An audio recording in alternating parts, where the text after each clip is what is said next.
Jason and Ryan Miller were brothers growing up. Jason, the older at 17, was quiet, withdrawn, and often kept to himself. Ryan, just 11, was the opposite: cheerful, outgoing, the golden child in everyone's eyes. To neighbors, they were just two boys from a normal family. But beneath the surface, resentment was building. And one November night in 2015, that tension exploded into an unthinkable tragedy. One brother would never come home, and the other would never walk free again. On Maplewood Drive sat the Miller house, a two-story home with white siding, a tidy front yard, and a basketball hoop mounted above the garage.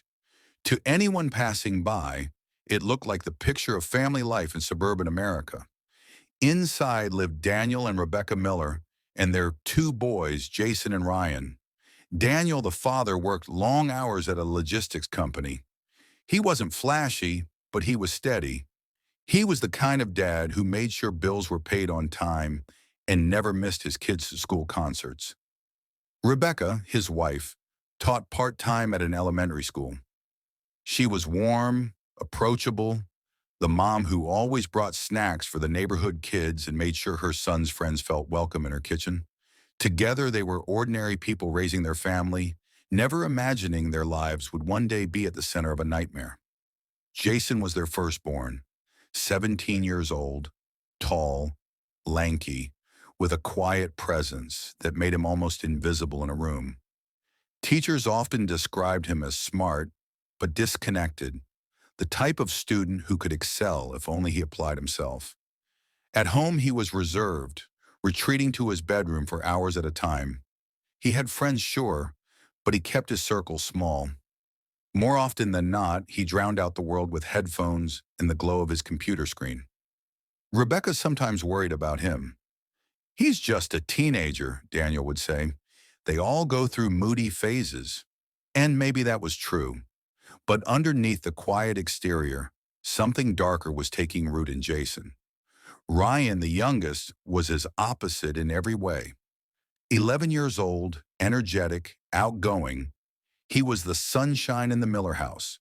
Ryan was the kind of kid who could strike up a conversation with anyone.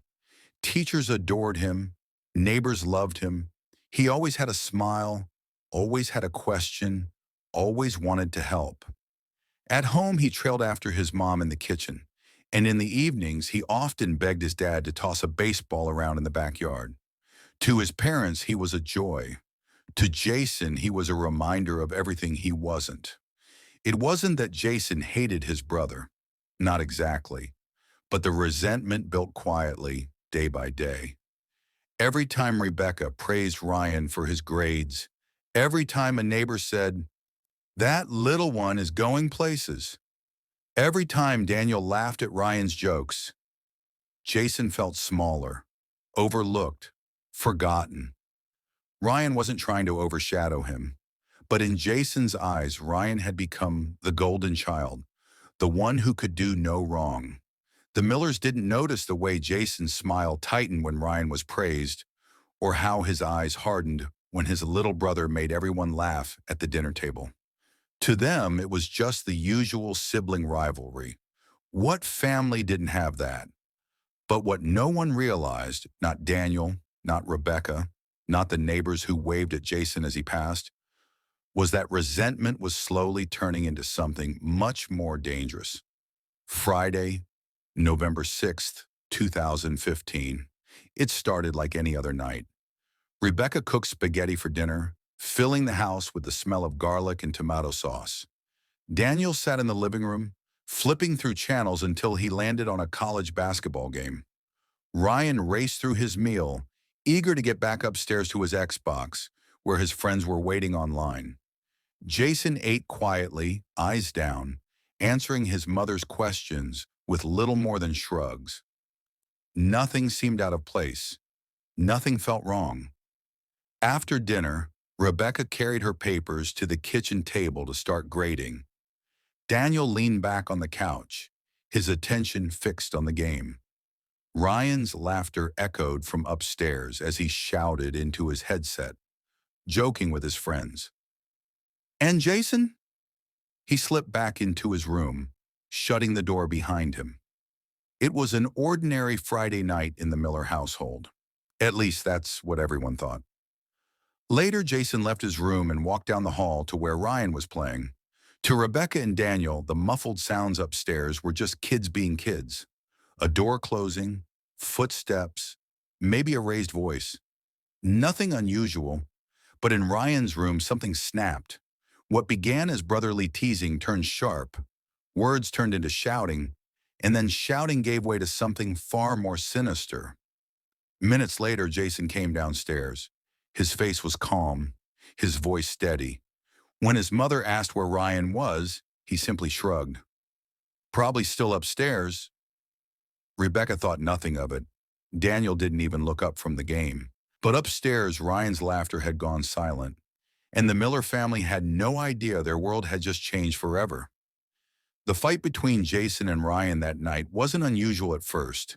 Siblings argue, they poke at each other, trade insults, and sometimes even come to blows.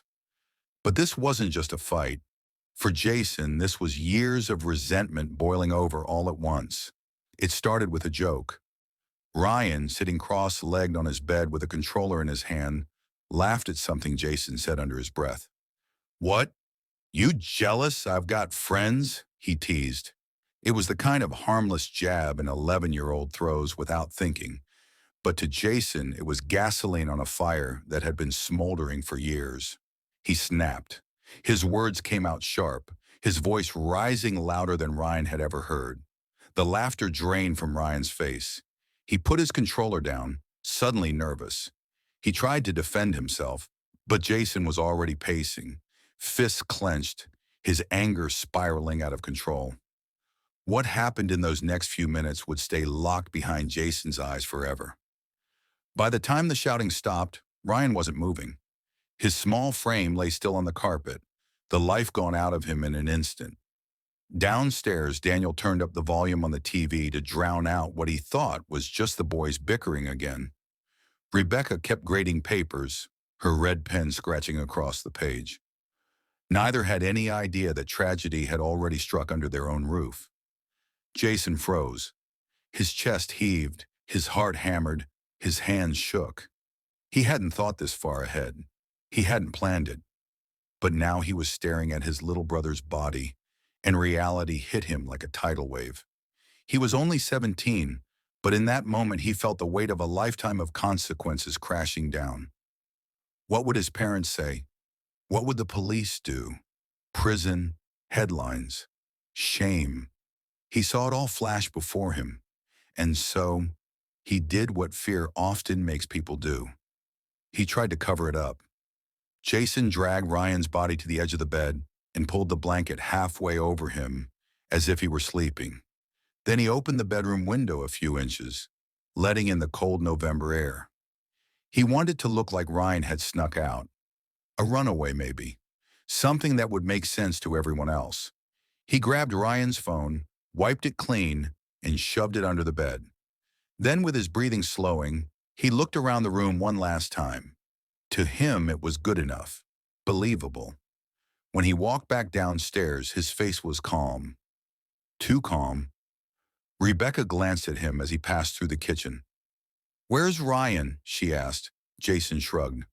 "Still upstairs, I think." Nothing in his tone gave him away. Rebecca went back to her papers. But later that night, when she went upstairs to say goodnight, Ryan wasn't in his bed. The blanket was pulled strangely, the room colder than usual with the window ajar. His game controller lay on the floor, the Xbox still on, but Ryan was nowhere to be found. Rebecca called his name down the hall. No answer. Panic set in. She searched the bathrooms, the garage, the yard. Daniel joined her, calling out into the night, "Ryan! Ryan!" But the only response was silence. By midnight, Rebecca was on the phone with 911. Her voice trembled as she told the dispatcher her son was missing. Police arrived within minutes, blue and red lights flashing against the white siding of the Miller house. Neighbors stepped outside, pulling on coats, offering to help search. And through it all, Jason stood there, quiet, composed, answering questions like any worried brother would. "I was in my room all night," he told the officers. "I had my headphones on. I didn't hear anything." It sounded believable. Too believable. That night, the Millers huddled together on the couch, grief and fear twisting their stomachs. Rebecca sobbed into Daniel's chest, whispering, "Where is he? Where's my baby?" Daniel kept saying, "We'll find him. We'll find him." And sitting beside them, Jason stared blankly at the floor. He had given them comfort with his presence, even as he held the terrible truth inside. Ryan wasn't missing. He wasn't taken. He wasn't lost. He was gone. And the only person who knew it was sitting quietly in the living room, pretending to be just as broken as the rest of them. The days after Ryan's disappearance were a blur of fear and desperation. Springfield police organized search parties, volunteers combed through fields and wooded trails, and Rebecca plastered her son's face on every lamppost, every shop window, every bulletin board in town. The Miller home, once warm and ordinary, now looked like a command center for grief. Flyers covered the kitchen counter. Rebecca hardly slept. She spent nights at the table, phone in hand, waiting for a call that never came. Daniel withdrew into himself, pacing the house at night, whispering prayers under his breath. And then there was Jason. To outsiders, he looked like a grieving older brother, quiet, pale, always hanging back while his parents spoke to police or reporters. But detectives noticed something about him early on. He was too steady. His story that he had been in his room all night with headphones on never wavered, not once. Detective Carla Jensen, who led the case, would later say, "Most teenagers, when you question them, their stories shift a little. They remember new details, forget others. But Jason, he told the exact same story every single time, word for word, almost rehearsed. At first, police didn't push too hard. After all, who could believe that an older brother might harm his own little brother? But as the days turned to weeks, suspicion crept in. A neighbor came forward saying they thought they'd seen Jason near the woods the night Ryan went missing. It was dark, and they weren't sure, but it was enough to make detectives take a closer look. Search dogs were brought in again. This time they caught a faint trail leading from the Miller house toward the tree line behind the subdivision. 3 weeks after Ryan disappeared, a local hunter made the discovery no one wanted. In a shallow ditch beneath a blanket of leaves, he found a small body. It was Ryan. The news shattered Springfield. The boy who had lit up classrooms, the boy neighbors had prayed for, was gone. Candlelight vigils turned into memorials. The search for a missing child had become a homicide investigation, and from the very beginning, evidence pointed home. Fibers from Jason's hoodie were found near the body. Duct tape used at the site matched a roll in the Miller garage. On Jason's computer, investigators uncovered chilling searches: how to hide a body, how to erase fingerprints, how to make it look like someone ran away. The case against Jason built like a storm cloud. Detectives sat him down once more. This time, the calm mask he'd worn for weeks began to crack. His hands shook. His voice trembled. He denied it at first, then stumbled, then finally broke. Through tears and silence, Jason confessed. He had killed his younger brother. The confession tore the Miller family apart. Rebecca collapsed on the floor when she heard. She screamed, begged for it not to be true.